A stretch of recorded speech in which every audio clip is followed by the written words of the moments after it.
Sounds good.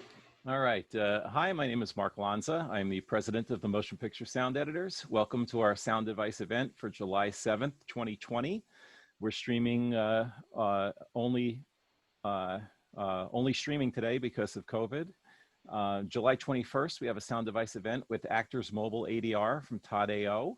We're doing a simultaneous stream on our Facebook page currently for this event as well. We have invited non-members to attend this event, so please consider joining for all the non-members so you can view all of our Sound Device events, even the ones that are just private, and as well as all the other member benefits from the MPSE. You can go to mpse.org for an application. Today's event was set up by Eric Marx, and I defer to Eric to make our introductions and kick off our Better Call Saul event. Eric? Thank you, Mark.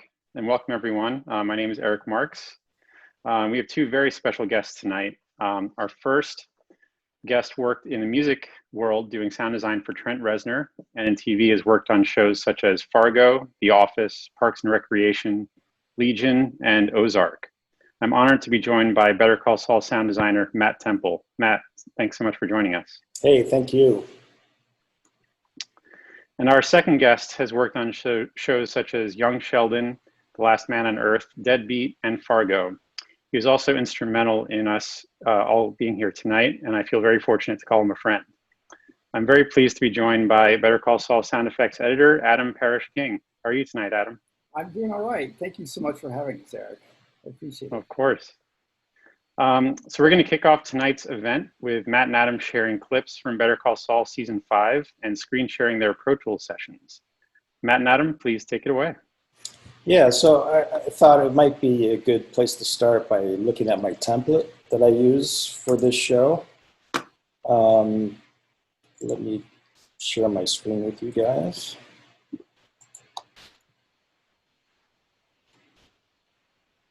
Okay, so at the top of my session is where I would put my guide tracks here. Below that, I have a series of tracks that I call design, and it's like a subgroup with its own aux ends, as you can see. I have 4 aux ends, and they'll get routed to my sound design output. So in the case where I have an element, but I want to modify it or do something weird to it, I'll drag it up to my design track, add some effects via my aux ends or inserts. I'll bounce it down and then drag it into my stems or my subgroups. Then I have the AAF, which is really important for this show because we have to analyze it to kind of get a sense of what the producer or director is going after. That's as vital as the spotting notes themselves. Then I've got like 40 tracks called cars. Now, the reason I have so many tracks is oftentimes I'll use a multi-channel recording of a car, say. So some of the files I have are like 10 discrete mics on a vehicle. And what I'll do is I'll take, so like the engine will have 3 mics on it, maybe 2, the exhaust 2, got interior mics, but it's one linear file. So I can make edits in them and reassemble the car without losing sync between all those channels. It's hard for me to explain, and we're having some technical difficulties on my end, so I can't really play audio, but I do have an example later on that we can take a look at. So then we get into my subgroups. We have A through G. So it gives us a lot of opportunity to really work up a scene. Let me see. So I've reserved group G, which I'm trying to find now. Okay, so these are the tracks that Adam would fill. He's got his own G subgroup, and then he's got A, B, C, D, BGs. So he's got a lot of tracks to get creative with. And you'll notice one more thing I'll mention. Let me go back to, okay, here's my B stem, if you will, or subgroup. I'm not sure the best way to describe it, but we utilize a lot of multi-channel sound effects. Like we have 2 quad tracks going on here, one 5/0 track, and then a 5/1 available to us. And that's true with each of these subgroups. We've So really, now, what would be like an instance for one of those versus a mono or stereo for you guys? well, it's considerably more immersive. You know, the BGs are actually, you know, if we use a BG in a 5/0 track, it was recorded that way. It's not like we're manufacturing 5/0 recordings. We're actually getting the real 5/0 recording. And it's just when you sit on the stage and listen to it, it's just, you feel like you're in it, you know, and it gives the mixer less things to do, you know, it frees him up a little bit, and it sounds great. Hey, Matt, let me ask a question about that too. With those 5/0 and 4 in the quad tracks, you mentioned the plugin that the mixers use on the dub stage, where they can actually take that field and kind of rotate it to their liking on the stage. Yeah, I might be able to show that to you. That's a good question, because the problem with those multi-channel recordings is that they're fixed. You know, hard left, hard right, etc. So here's my insert. Say this is my 5/0 track. So right now the signal's coming out of center channel, hard left, hard right, hard left surround, hard right surround. But if I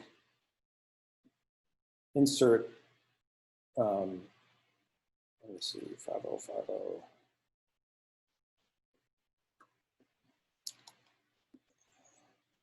Coming up here. Okay, this is called Spanner. So here's my 5/0 tracks, center, left, right, and then the rears. So as a mixer, I can bring these in where this is normally where you would play your BGs. You know, something similar to this, maybe bring these in a little bit. If they're panned hard left and right, they usually get swallowed up by the music. So this is kind of generally how I set my 5/0 tracks to play. And that's what mixers will do to get more flexibility out of those multi-channel recordings.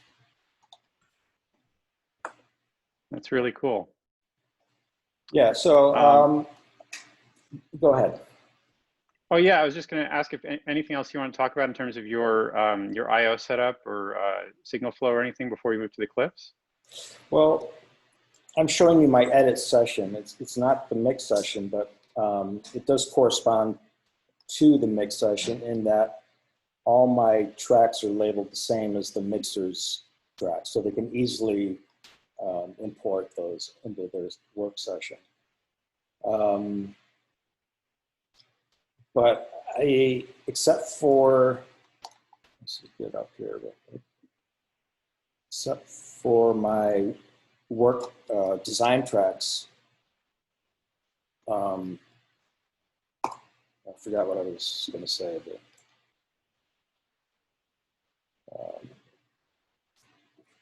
I'm sorry, what was the question? Oh yeah, I was just asking if there's anything else in your signal flow or template that you were going to talk. Yeah. Yeah, no, everything, I sum up to a 5.1 output.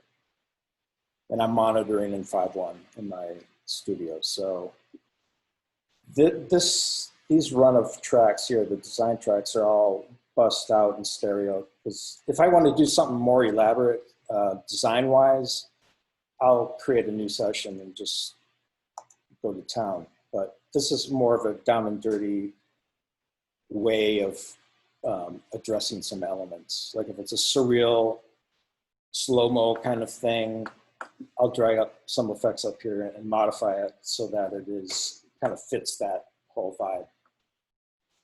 Bounce it down to a stereo really cool. file and then pull it into my subgroups. That's really cool. Well, should we move to the clips where Adam will be sharing your screen and moving to some actual clips from the episodes for people? Yeah. Okay. So here, let me share the screen. Okay. So let me start off with this clip that's kind of indicative of the show. Sometimes in the show, you'll just get these really unusual perspectives. Like, for example, this clip I'm going to show you right now is all just a bunch of ants kind of surrounding this mint chocolate chip ice cream cone on the sidewalk. Huh? It's mint, huh? I think so. And you know, when I first saw this, I was like, oh my God, this is fascinating. And this is one of those things that you can really sink your teeth into the sound design with. But you know, I had no indication of how it fit into the narrative until much later into the show as you go along. But let me just play this scene.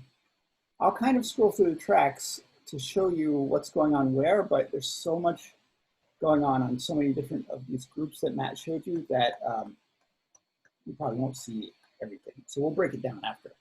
But here, let me show you a little bit of this clip.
So, you know, Better Call Saul is full of moments like that. I feel like where you're taking a unique perspective on, you know, just something mundane, and we in the post sound group have a field day with that material because, first of all,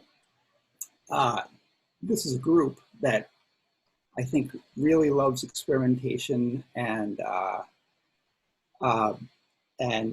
just thinking outside the box. I think yeah, they appreciate that. Yeah, they appreciate that. And, so Matt's, doing his thing in his editorial process. I'm doing my thing. We have, we're working off of the spotting notes, but we have a lot of latitude to explore something like this. Matt, I don't know if you want to break down some of these effects that you used in this scene. Well, why don't we start with your Bee Gees? Okay, sure. And we'll work up.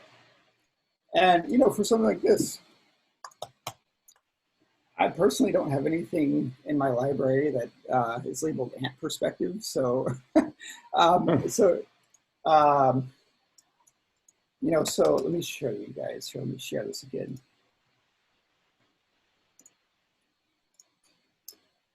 So I used just kind of like as a base, I used this this quad cavernous ambience here. So I'm actually gonna take the volume off so you can hear me clearly.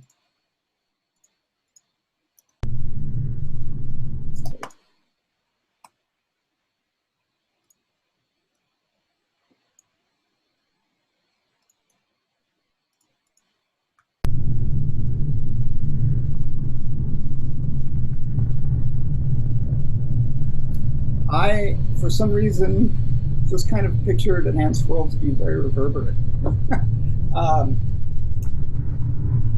There was this, there's some very concrete effects that I used that I kind of washed out, like these. Well, this is an effect that Matt actually recorded over a bridge, and I don't think I processed this at all, but I just thought it had such a unique kind of set of carbides that you would hear differently from the more concrete material. A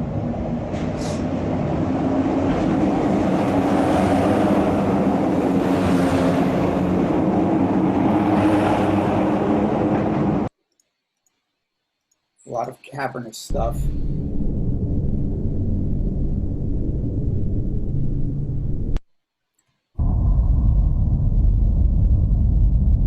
And then up here in these G effects, I cut in some things, the things I cut into these G effects are spotted backgrounds that can often get more attention on the dub stage. I think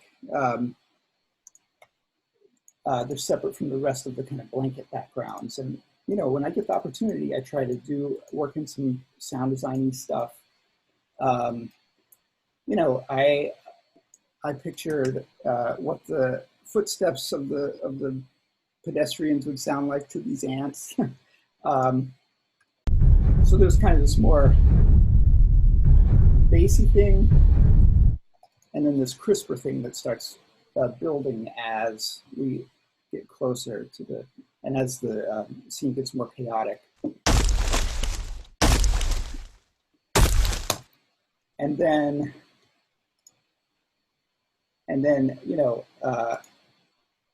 I thought it would be, let's see, really effective to just have a very hard, distinct cut to the concrete sidewalk from a human's perspective. And just isolate this stuff.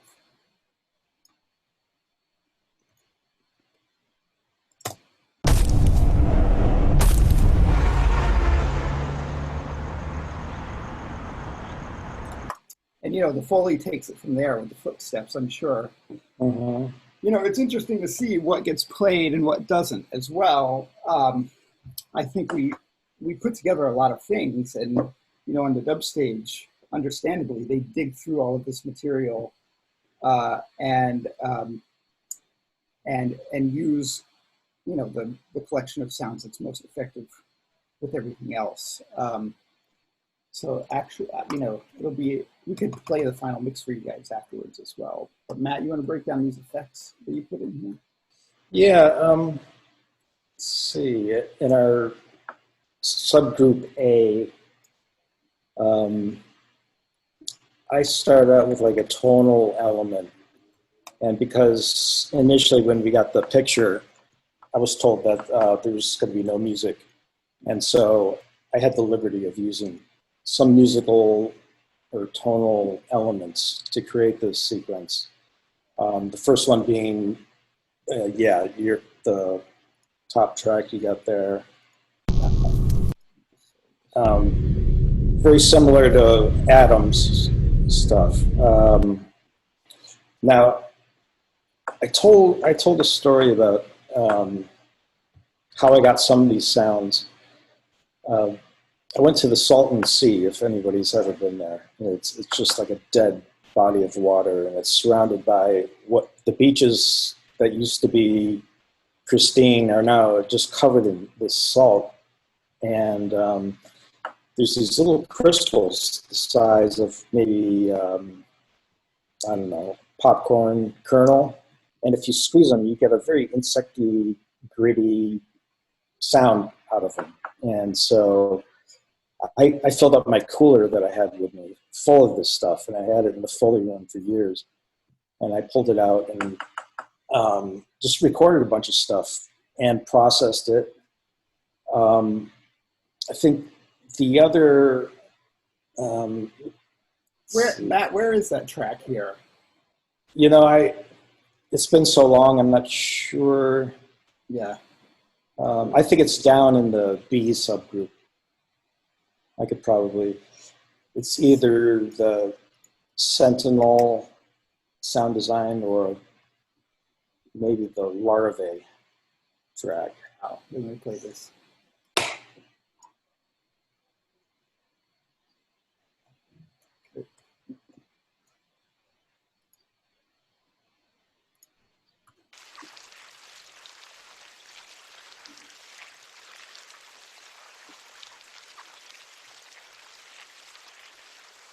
Yeah, I think that could be it. Obviously, it's not isolated by itself, but it's, you know, it's a processed version of it. What else was I going to say? If you notice on my tracks, this is something I've developed over time. Can we go to A stem again and just kind of blow up so we can see the track names or the file names?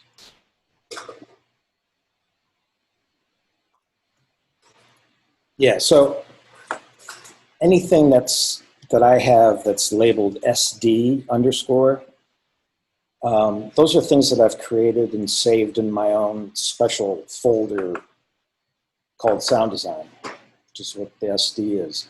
Now what I do, or what that helps me with is when I go to search in my bin and I have 1,000 sound files, if I do, Command Shift F for find, and I just type in SD underscore, it takes me to all my sound design files. And I don't have to search through hundreds and hundreds of sound files to get to my packet of sound design elements. You know, I don't know what other editors do, but that's definitely, it saves me a buttload of time. Oh, Matt, I tell you, I use your sound design so often in the backgrounds too. Like, it's just like a treasure trove of really interesting, unique material that I cut in there all the time in the background. Well, thanks. Yeah. Like some of these elements, you'll see one track called SD Absinthe, short for Absinthe. These tracks, I use the Absinthe, the sound or software synth called Absinthe from the Native Instruments catalog.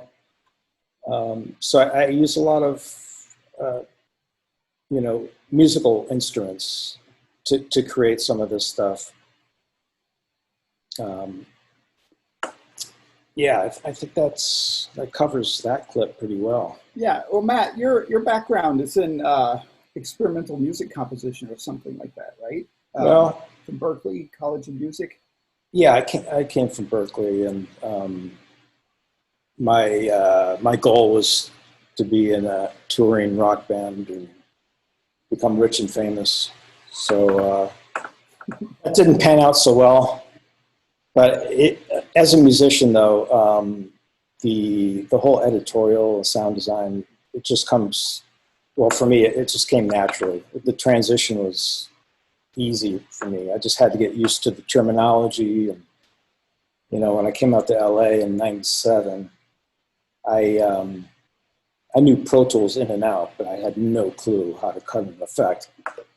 But it didn't take a whole lot of time, you know. So I think you definitely need to know the technology, but you also need to be a creative individual and be able to think outside the box. Yeah, definitely. And oh, sorry, go ahead, Matt. No, I was going to add to Adam. I think, Adam, you went to what, USC? I went to USC Film School, yeah. Okay.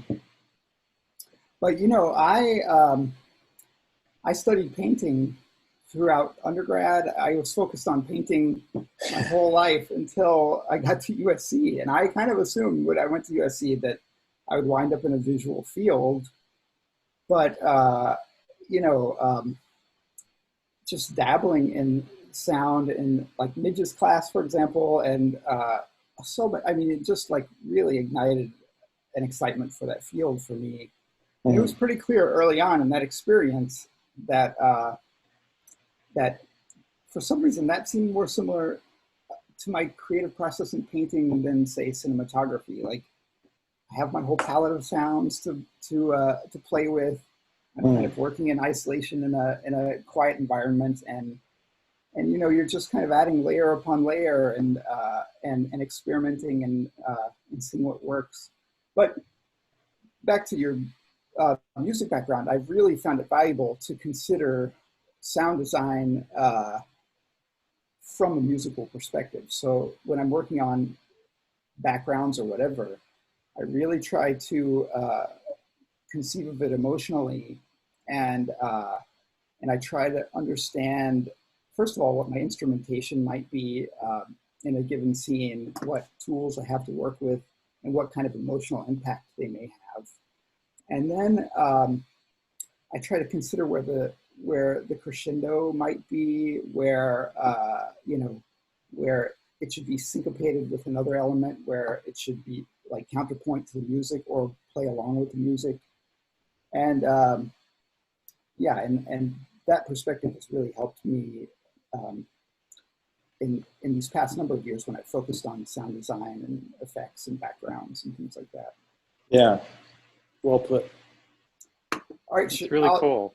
I did have one other question about this this clip. It seems like this would be a visual effects sequence. I was just curious how early you got this kind of footage in episodes of the show. Like, would you typically have this right when you get a locked edit of an episode pretty early on, or are you usually getting this later in the process? Typically, yes. With this show, we've been blessed to get locked picture before we even, you know, start on it. So we get locked picture. Most of the VFX are done. If there is some outstanding VFX, they're not going to change timing on us. So unlike a lot of shows, it's nice that way. Yeah, yeah, and we usually get locked cut with a lot of time to spare before the mix.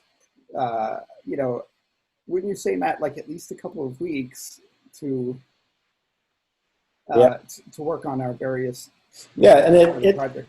You know, just for everyone's information, it takes about, to do one of these episodes, it takes about 2 weeks worth of manpower to get one of these episodes done. There's a lot of detail that they expect, and you know, we try to approach it in a 3D perspective where we have high elements, mid, low elements, close, medium, distant. You know, try to address all those aspects of sound. You know. Yeah. That's really cool. Okay, you guys ready for another clip? Let me see. Let's do it. What we got here?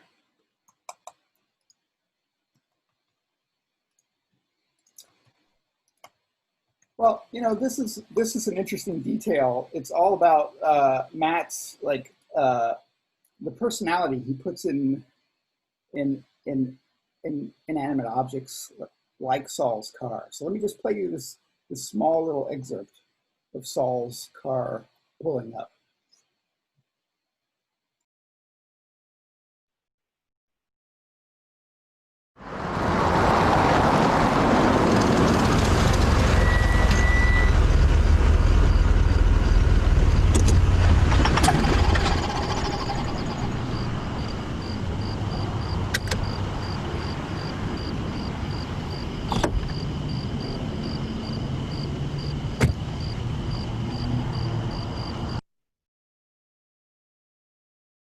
Cool. So this is a case where I'm not using multi-channel automobile sounds.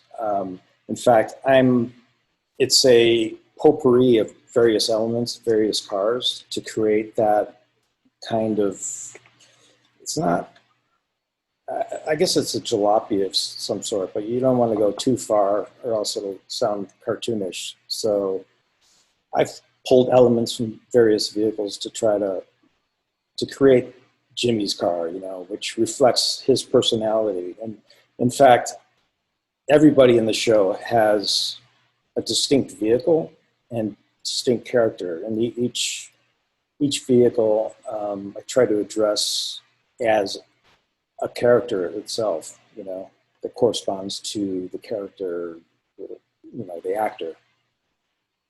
That was pretty much the reason I pulled this clip, is just to kind of explain that. You know, I have no issues mixing and matching vehicles, if you can make it sound as one. You ever get any flack from that, from car aficionados, Matt? I don't know any car aficionados, so they can text me. I'd be happy to do another seminar with them. No, but we have another clip later on I'll show you that I cut from a multi-channel recorded vehicle. And it's a whole different approach to cutting cars. I'm really into cutting cars. You want to take a look at that now? Yeah, I could go ahead and play this for you. This is really interesting. This is basically, to give you a little backstory, Saul, aka Jimmy, has been taken to the desert by these guys associated with the Mexican cartel. And he's in the middle of the desert, you know. It's a very intimidating situation to begin with. And the head of the cartel is just kind of doing laps around this abandoned dirt track in the middle of the desert. Let me play this for you.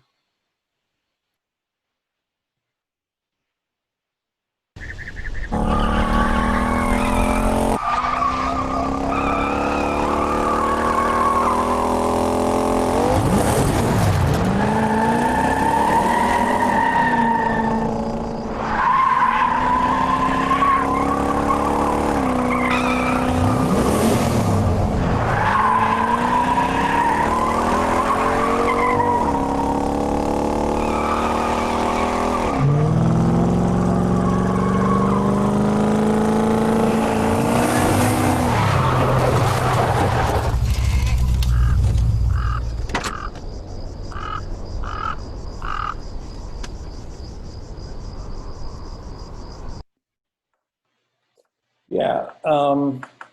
So the primary cars are still in my car tracks. That's right. Yeah. So I may have delivered it this way just because the tracks are so spread out. But you'll notice, maybe you can zoom in just a little bit more. Okay. Move this away. Yeah, unfortunately, the sound file names are so long. Yeah. You'll have 2 or 3 engine recordings, 2 or 3 exhausts, interior perspectives, and it's all recorded for you. So all you need to do, like if the car's coming at you, you mute the exhaust tracks and feature the engine, right? And if it changes perspective, you go to the rear of the car, I would mute the engine tracks so you get more of the growl of the engine. And without losing sync with the various multi-tracks. I don't know if I'm describing that very well, but... Matt, are these from a particular library? Where are these sounds? Yeah, actually, this car I purchased through a company called Pole Position, Pole. They're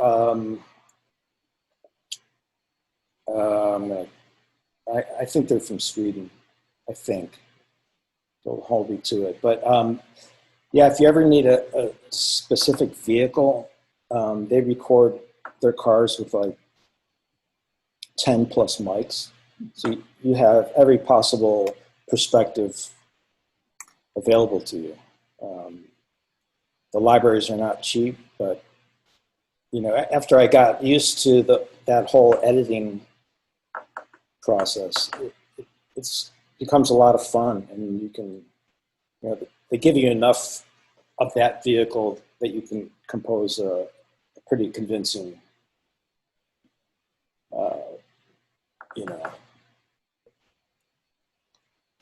convincing car chase or whatever you did. There's something else I was trying to think of. And then down here, are these? Oh yeah. So even though the car kind of, can live on its own, I have a whole subgroup of just sweeteners for the tires. And I bet some editor out there is like, but I'm hearing tire skids and he's on a dirt track. Well, they had these tire skids in the AAF, and I think they may have grown to like them too much. So I had to include them with my edit. They can mute them if they want, but yeah, typically it helps the action to keep them in there. Matt, I cheat too all the time with backgrounds. I will, kind of research what might be in the desert outside of Albuquerque, and I'll come up with a whole set of ideas that I can pull from. But quite often I find some of those various insects or birds or whatever they may be might lend themselves well to the emotion of a particular moment or whatever. But then often I'll use some far-flung bird from Madagascar, say, just to, unless there are some, ornithologists out there, I really, I don't think it matters that much as long as it conveys the right mood. I did work on an IMAX nature movie a couple years ago, and in that case, I was very, very, very specific because I knew that scientists would be watching this as well, and it just depends on who your audience is. But I could let me show you really quickly what was used in the backgrounds for this one moment. We've developed so many different kinds of deserts for this show to fit various different needs of the story. But this one, let's see. I'll just isolate the backgrounds for you.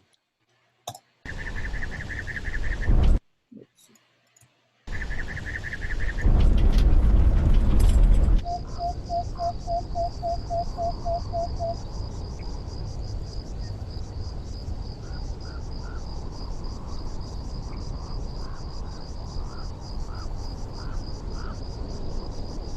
And while the car is going around, I really don't do much but then when the car stops, then I'll add in a few elements to kind of poke through. Like in this case, it's like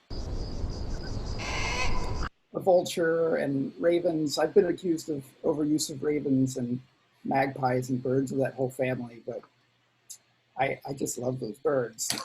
They definitely add an emotional element to it. It really helps with character development as well. The kind of sounds that you choose. Yeah, and it's rare that even though like you might have, for example, a lot of various like sparrows or whatever in the desert, that wouldn't do much in the scene, compared to vultures or ravens. Geckos. I didn't know geckos existed in the desert. Yeah. I started working on this show, and they're very effective. Grasshopper wings, things like that. Oh yeah, grasshoppers, or just like one few millisecond clip of an insect, and spot that in, and it can, the mixer can put it out of various speakers, so it's not coming out of the same speaker all the time. Yeah. But it's, especially in the desert scene, it's more effective to have just very specific, small little elements that poke out. Yeah. Well, speaking of desert, why don't we move to this whole episode? Yeah. That was almost 90% in the desert. Saul, Jimmy was basically tasked to collect bail money from the Mexican cartel and bring it back to New Mexico to bail out Lalo Salamanca, the kingpin, or one of the main guys in the Mexican cartel. And he comes across a little bit of trouble. Let's see. I'll start with this.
All right, I'm going to skip forward a little bit to avoid all this dialogue stuff.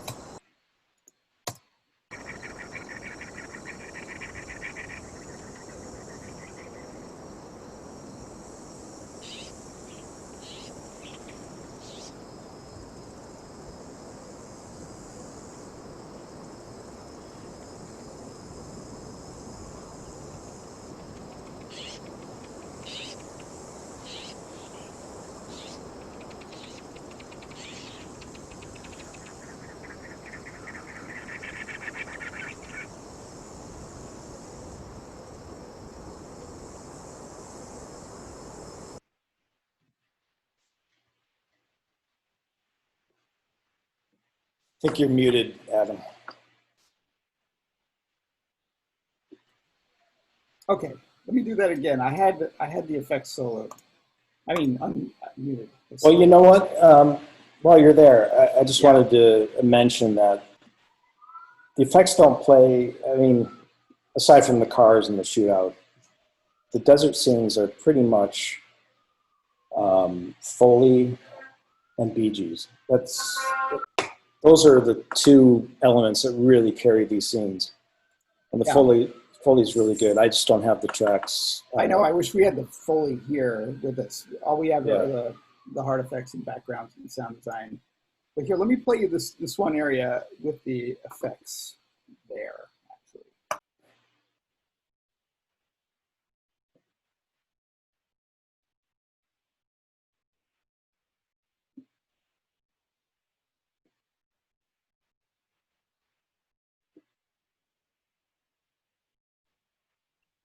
Adam, I'm not sure if you're screen sharing your screen there.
That continues for a while, and then that you get the gist of that scene basically.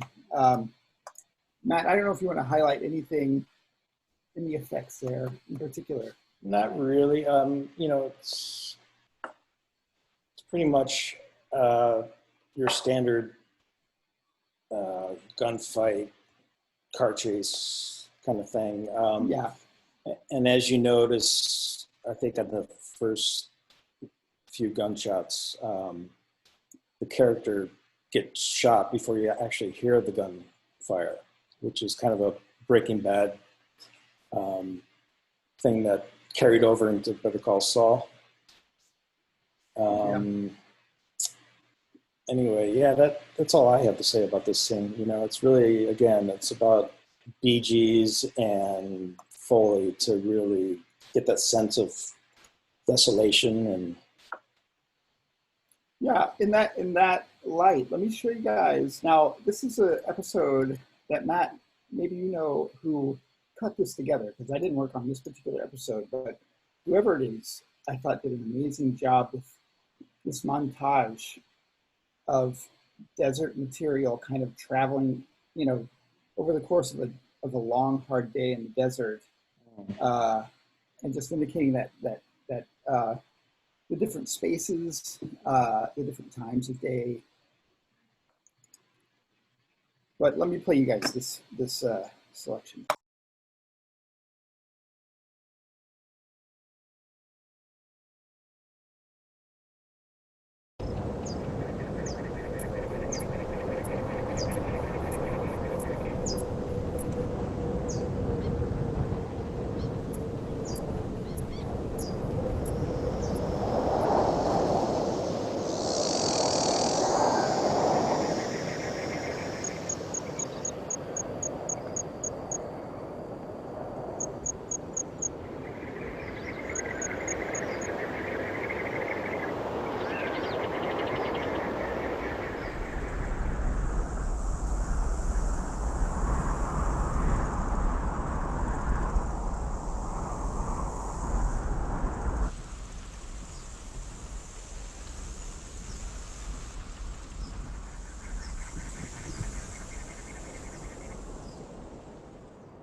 Yeah, that's great, man. As you notice, the backgrounds are created a lot from the very spotted insects and various wildlife. You know, it's not a matter of like just throwing in a few wind tracks and, you know, and be done with it. And I admire the elegance. Like, it's like have you guys ever looked at like Mozart on just the notes written down on a paper? There's a simplicity to it, but it's so powerful and beautiful. And I think whoever cut this stuff has that kind of elegance, to those tracks. You know, I would give credit to whomever did this. I can't tell off the top of my head who helped me on this. Yeah.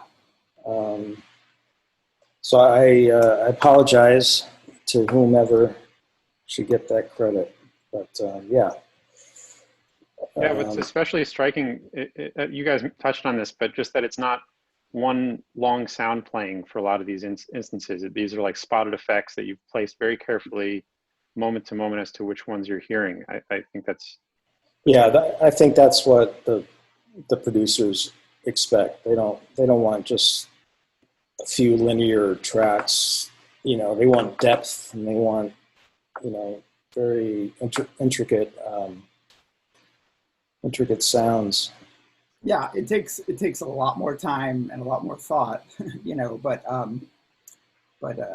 yeah, they really do want specifics throughout the shows, whether it's a courtroom or the desert, or it was interesting differentiating the various courtrooms in the show. Like sometimes you were in a downtown, really nice thick-walled courtroom. And then other times you were in the kind of shoddy, just run-down courtroom in another location in Albuquerque. And, in the backgrounds, you just consider like the thinness of the walls. Sometimes you would put like a faulty little fan rattle in the courtroom to distinguish it, or, various things like that, or the presence of the buses going by outside versus the stark quiet in the nicer courtrooms. Yeah, I had some questions about that actually.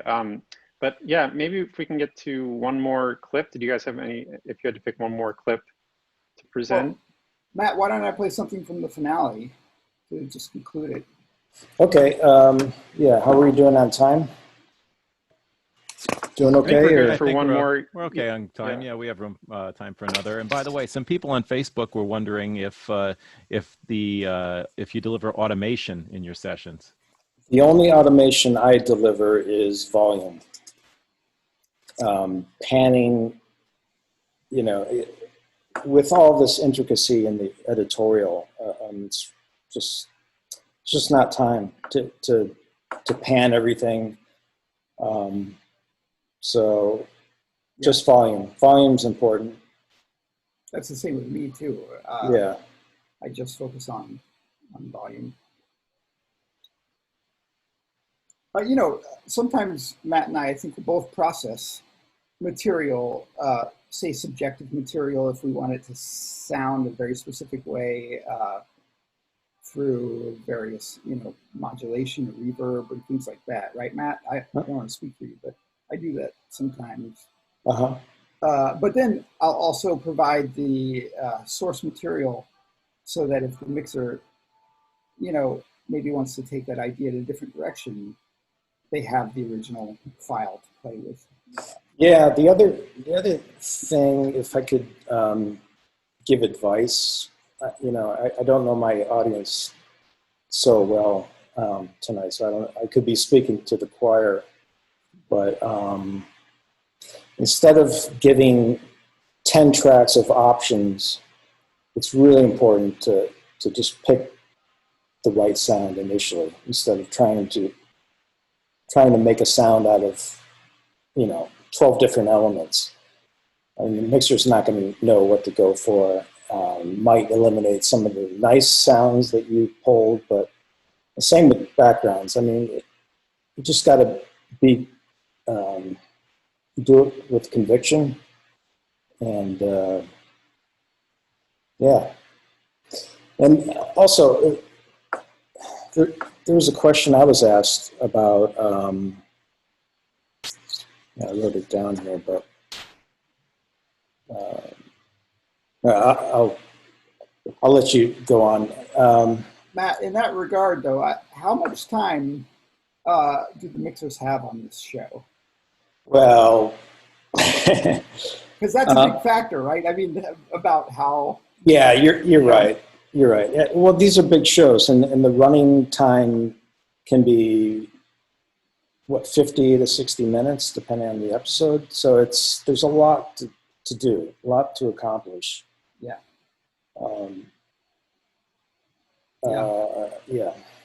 Yeah, those time constraints are the hardest thing to deal with, I think, for me. We definitely put in more time than our time cards reflect. You're not supposed to tell anybody that, I don't think. Oh, no, I mean, it's really important. You can't be a lazy editor. You won't last long. You just got to take every gig like it's the greatest thing you've ever done, Yeah. Yeah. Well, let me play some of this this finale. Let's see. Now, mind you guys, this is kind of a unique view that we're all hearing because in a lot of these scenes, there's tons of music happening, dialogue, everything. And so, a lot of the stuff that we're playing sometimes plays underneath all of the music. Oh, hey, Adam.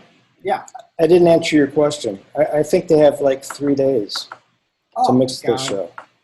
That seems impossible. Yeah. I don't know how to do it. I should give a shout out to Larry Benjamin and Kevin Valentine who mixed the show.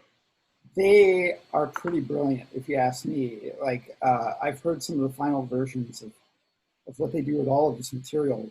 Music mix, everything. It's just so beautifully done. But okay, so let me just play you just kind of a glimpse of like this finale. Let's see. I won't play you the whole thing at all, but just some areas probably.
Are these just the backgrounds, Adam?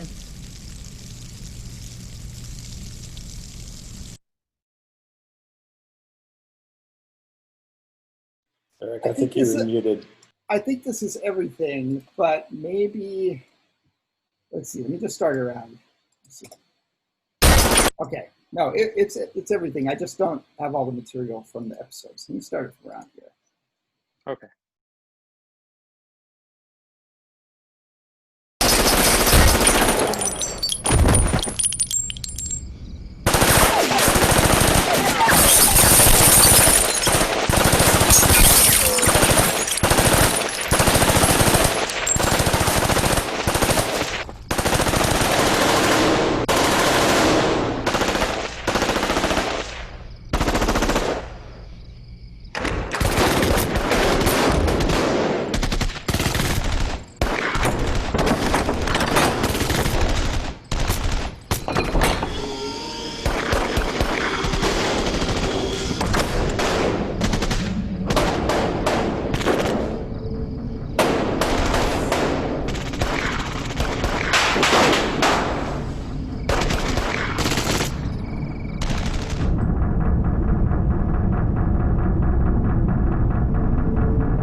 That gives you the idea. It's, you know, mayhem that continues for another 5-10 minutes. That probably reminds It's you of amazing to Queen. hear this stuff isolated, really. I know. I sometimes wish it would always play like that. No, but the music adds so much to it. Absolutely. So for this, just in terms of backgrounds, I was curious, do you differentiate the animals and insects you might hear in this location as opposed to New Mexico? Oh, Yes. Yeah, we really do. And in particular, Lalo's compound there, we had the note from Nick Forshager, the supervisor, to really, at least at first when they arrived there, to differentiate that place. It's almost like a little Shangri-La, you know, that was separate from the desert. Like in the desert, it was just kind of like just a lot more deadness and winds and, you know, tumbleweed and whatever. And then inside this compound, there are birds, you know, it's just kind of this pleasant, like, you know, beautiful complex. But yeah, in Mexico, I did quite a bit of research to try to figure out what you might hear in the desert in Mexico in these areas. And again, I would take some of that and leave some of that too, depending on what each scene needed emotionally. We have an audience question here from Josh. I believe this is in regards to the backgrounds that were just happening in the tunnel here. When you're cutting rhythmic elements, do you worry about clashing with the music, or do you have like temp versions you're cutting against? I'm always cutting against the music, the temp version at least. And I'm always trying to play with that temp music, you know, either complement it or provide some counterpoint. But definitely when it comes to rhythmical elements like that, I really do consider how it's playing against the music. And you know, the various frequencies, how they're playing against the music as well, in the backgrounds or sound design or whatever we're doing. I have to say also, Matt, that door, the hydraulic door or whatever to get to the cave sounded amazing. How did you go about designing that? These are all very good questions, and you know, I wish I could give you an answer without making one up, but I can't. You know, it's just one of those things you do, and then you kind of forget because you're on to the next show, and I'd have to go look at the tracks. I don't know if you want to do that now, but. Oh yeah, let me see. While you're looking at that, let me read another question that's come up. Sure. It's from Facebook. I'm curious, when it comes to mix time, do the mixers keep your sound effects groups, specific spec tracks, or were certain elements pre-dubbed or consolidated? And also, do you use any plugins to streamline your guns workflow, such as Krotos, Weaponizer, or similar samplers? That's a no on that last question. That was a lot of questions wrapped up in one. The first part was about the mix. Do the mixers keep your sound effects groups? Yes. In fact, aside from my car tracks and my sound design tracks, everything, their edits or their mix session looks identical to mine. Yeah, and Matt, I would imagine a lot of these templates come from the mixer, right? Yeah.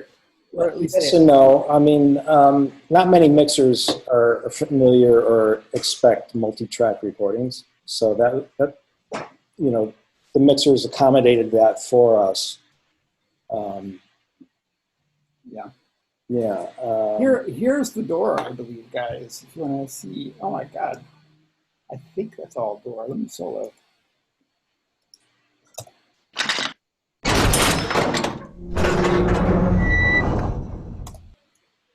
Oh, sorry, I meant the one that the went bathtub. to the underground. Yeah. Oh, the bathtub. Okay. Let me see.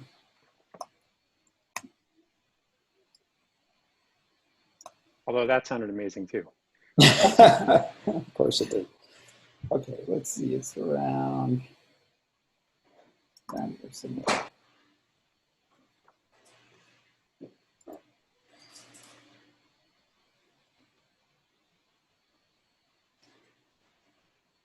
There it is. I think this is it.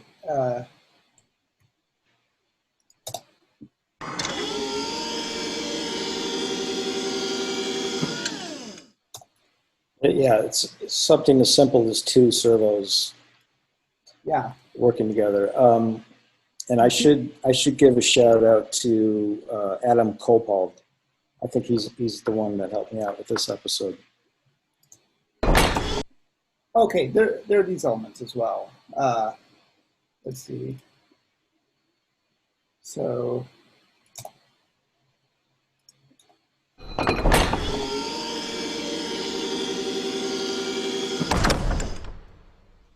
yeah, That sounds great. I mean, it sounds really, really big as well. Just the open and close, like hearing those solos. Yeah, you know, got to make sure it pokes through. You know, to go back to a previous question, where I'm sorry, hang on a second.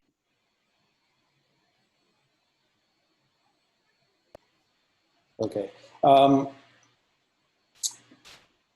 I typically will cut without listening to the music. And I'll cut only to the dialogue guide track. And then I'll get Adam's elements in, balance them against my effects. And then on my last pass, I turn the music on and go listen to it down, and I'll mute elements that are interfering,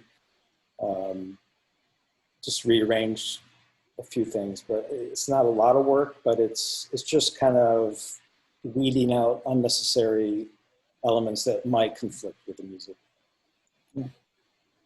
That's really cool.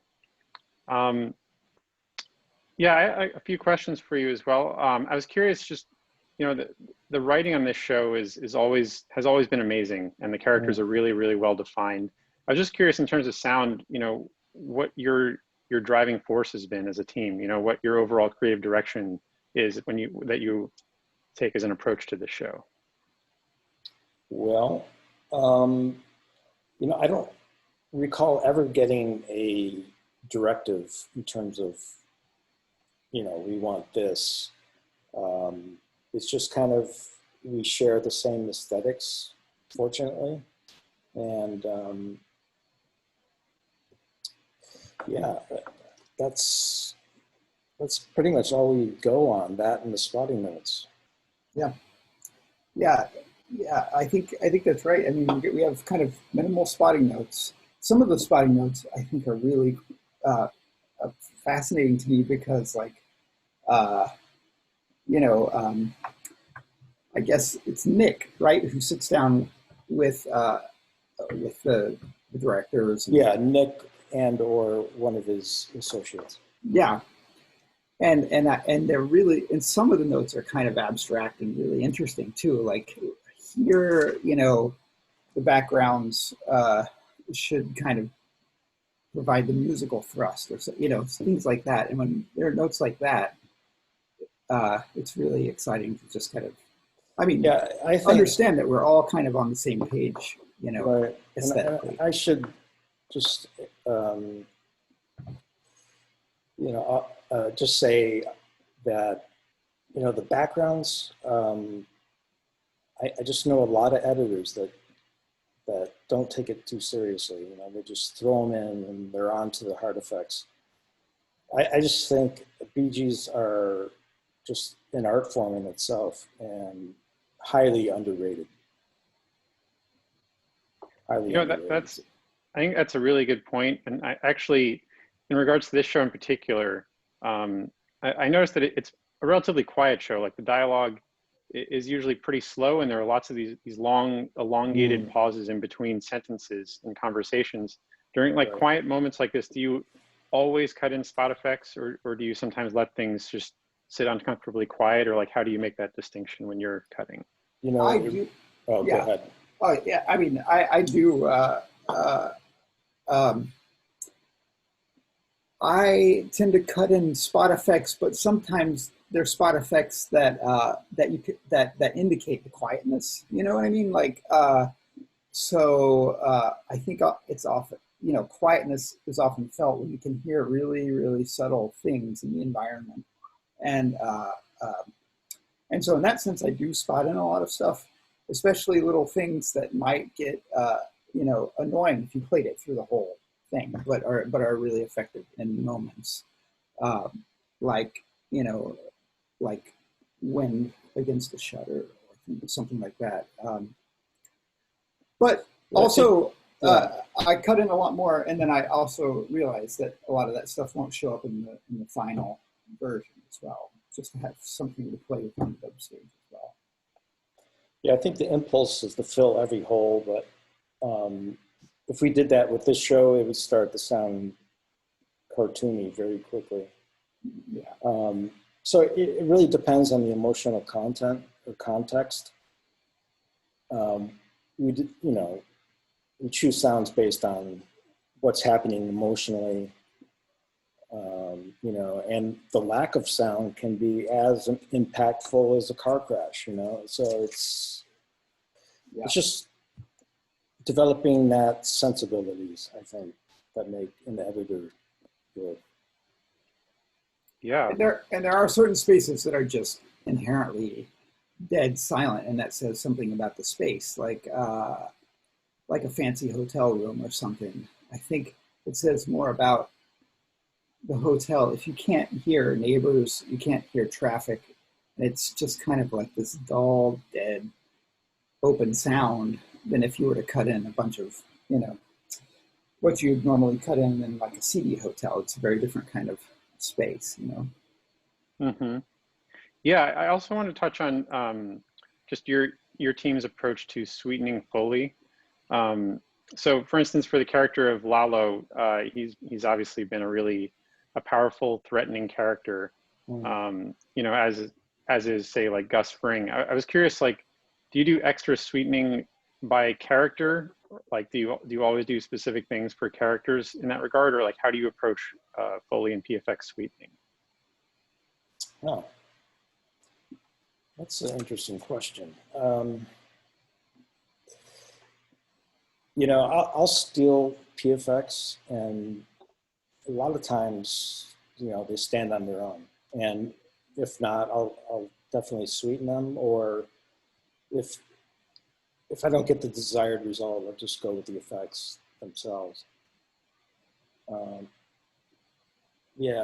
I'll pull stuff from the AAF as well. If the picture assistant did a good job, and I know what their intent is, I can pull some of their sounds. Oftentimes they cut in mono, in the picture department. So sometimes I'll go through and track down the original sound that they used from Sound Ideas or whatever, and reintroduce it in a stereo version, or create something along those lines. That's really cool.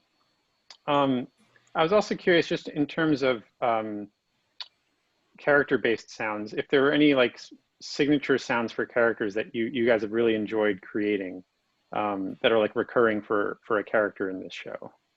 Well, each character has their own vehicle, and I think that really stands out as really not defining the character, but it's a character of its own. That you hear a certain V8 engine, or you hear a V8, and it's probably Mike, and Jimmy's got the jalopy, Kim's got the smooth sounding Audi, and then all the roughnecks drive these muscle cars. So we have a lot of fun with that. Yeah, your muscle cars, Matt, your muscle car work is really unique, I think. Like, it's some good stuff. We have an audience question from Harsh. What is the creative conversation like with producers, directors, and showrunners on this project? Do they, apart from the spotting notes, what kind of notes do they provide? And is there some back and forth as you're working on episodes? Well, there is no back and forth usually. We're all working on a time crunch. The spotting notes exemplify exactly what is stated in this spot. So if it's important to the producer, they'll point it out in the spotting session. Those will end up on the notes. That's pretty much how we go about each episode. There's not a constant communication. Me and Adam talk a lot, and that's the brunt of our conversations is between me and Adam. Yeah, and I want to add too that it's the kind of show too that I do think it's a show that's not afraid of sound and really embraces like the power of what all of us do, and so I've never gotten the sense from anyone we're working with to cease that experimentation or. But really, Matt and I communicate together. I haven't verbally spoken to anyone else, but that's Matt and I just kind of plow away in our own little sound caves. That's amazing and tribute to your communication and relationship, obviously, creatively. Yeah. I was also curious, this show obviously takes place in an established shared universe of sorts, where there were previous sound choices made in Breaking Bad. Are you ever given parameters to work within so that sounds don't stray too far from things that were previously cut? That's a good question. There have been a few episodes where we do kind of go back to the Breaking Bad established locations. We've never, we've kind of emulated those locations, but we've never had to rebuild from scratch. But we kind of get their intent by the notes and by the AAF, and we just go with that. Yeah. Seems to work anyway. I mean, we also build off, the universe that's been built on in previous seasons of Better Call Saul. It's just like jumping off points for certain, spaces like certain courtrooms or hallways or things like that. But then it's great to have that as a springboard, and then you can always kind of finesse, add a little something new to make it, sometimes to just make it different for you as an editor. Like sometimes I find myself getting so sick of like a set of sounds on a series that just to mix it up for myself. Matt, I don't know if you feel that way too. Like, I totally feel that way. And that's one of the reasons why 90% of the time when I walk out the door of my house, I have a microphone with me. And I think any sound designer should have a recording device of some sort, because you're stumbling across so many unique sounds. And if you can develop your own library, I mean, it just adds so much to a show. Give it a unique tattoo, say. And you feel good about your work when you can add something that you've actually recorded. It makes it more of a rewarding experience for sure. That's really good advice. I was also curious that the storylines for Jimmy and Mike are usually pretty different in tone. I was curious if you ever, like, apart from the locations themselves, if you ever use sound to help make distinctions between their storylines. That's also a good question. I'm going to defer to Adam because I don't have an answer. I mean, aside from their own personal spaces, like we've definitely developed a very distinct sound to Jimmy's living space and Mike's living space. Mike lives in a more kind of working class neighborhood, and a bit, a bit quieter. And Jimmy lives downtown with Kim, so that's kind of a nicest space. But as far as like individual character sounds, like, I mean, Mike is typically always in highly charged, dangerous environments, it seems, whereas Jimmy kind of, gravitates gradually from the courtrooms to those dangerous environments, and eventually Mike's world and Jimmy's world totally merge. But yeah, it's just kind of, again, I don't think we've actually discussed it. We just kind of intuit it, and we just kind of like chisel away at it intuitively. Yeah. One aspect of the show that's always stood out to me is the unpredictability of the characters. Every time you think you know someone really well, they make a choice that you weren't expecting, and it kind of changes the course of the show. I was just curious if this theme has played a role in any of your sound choices as a team. Well, yes and no. I go back to the whole concept of the cars. If it's a dangerous situation for Mike, we're going to make that car sound dangerous. And as far as like locations, like Adam said, Mike is in a more residential area, so you hear a lawnmower, kids playing, dogs barking, those kind of elements to differentiate. But it's all about the emotional content of each scene that drives the sound. Yeah, and the perspective, basically. So like sometimes, you'll be in a courtroom with Jimmy, and it's just your average courtroom, and then, it goes internal into his imagination, and, Matt and I kind of follow that perspective into Jimmy's, more subjective world. Or, there's a scene like he's at a bustling mall at the very beginning of the season, and somebody from Jimmy's old world in Albuquerque, this is kind of a flash forward, recognizes him as Jimmy, when Jimmy's been under disguise for his own protection. And what was a normal mall becomes like a hyper intense, scary environment, just built from sounds from like a food court and, like a baby in the hallway, or, so we really play a lot with perspective when it comes to developing, these characters' internal worlds. Yeah. Even within Jimmy and Kim's apartment, I mean, we'll cut perspective within that location just to, keep things interesting. Like Jimmy's got this fish tank, and it's not just one linear sound that goes throughout the scene. It's cut for different angles and perspectives. So, you deliver that kind of edit. Yeah.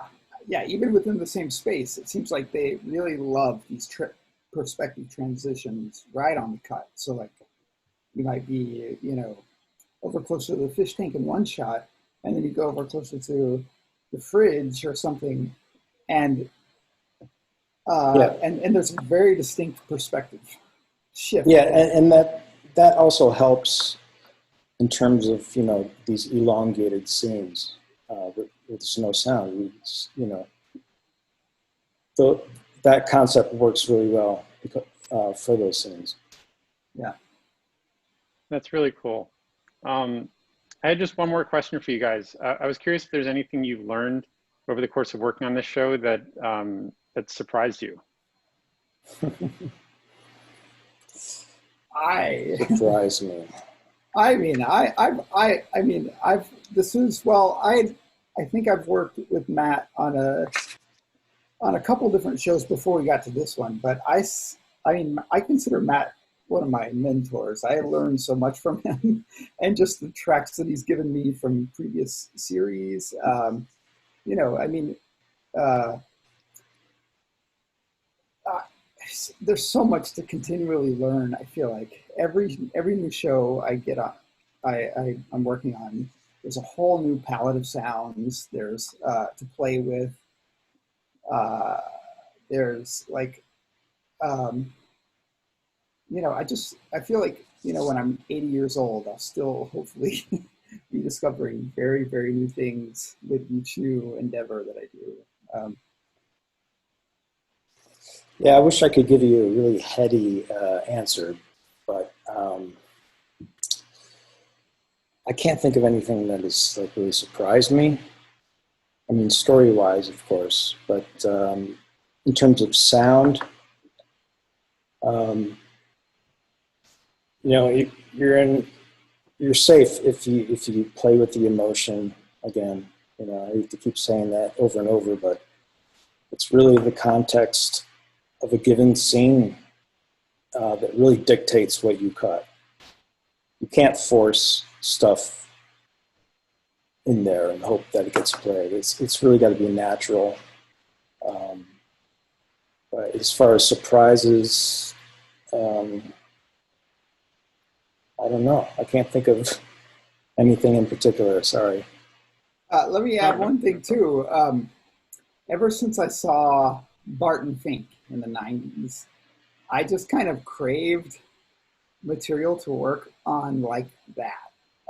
Like that just had these really rich sound landscapes, this kind of courage to like explore, you know, the pipes and the walls and all of this stuff. And I feel like things like Better Call Saul is totally in that realm of the sound world. Like, you know, it's Barton Fink-esque, and so it's great to finally get to work on something material like that, you know. Yeah, and if I can just say one last thing before we wrap up, but you know, I'd love to give a shout out to Nick Forshager, who brought me onto the show. Great guy, and I appreciate everything that all the opportunities he's given me. And I should also thank Rob Noakes, who I've worked with for over 20 years, and he's contributed immensely to my career. So if I didn't mention that, I would eternally be burning in hell. No, I truly appreciate these guys. They're the best in the business, and I've learned a lot. And I hope everyone else has learned a little something or gotten a little bit out of this. Yeah, absolutely. I know I have. And I just want to say, Matt and Adam, thank you so much for sharing your time and talking about your process on this show. You know, Better Call Saul has always sounded incredible, and it's a real treat to just hear you talk about what went into the work. So thank you very much for your time. Hey, my pleasure. Thank you for having us, guys. Thank you, Eric. Thank you guys for both doing it. Learned a lot of great stuff. And everyone, please check your emails for our next event. Cool. Adam, Matt, thanks again. All right. Take bye, care. everybody. Thank you. And Eric. Thank you. Yeah, thank you, Mark. Thanks, everyone.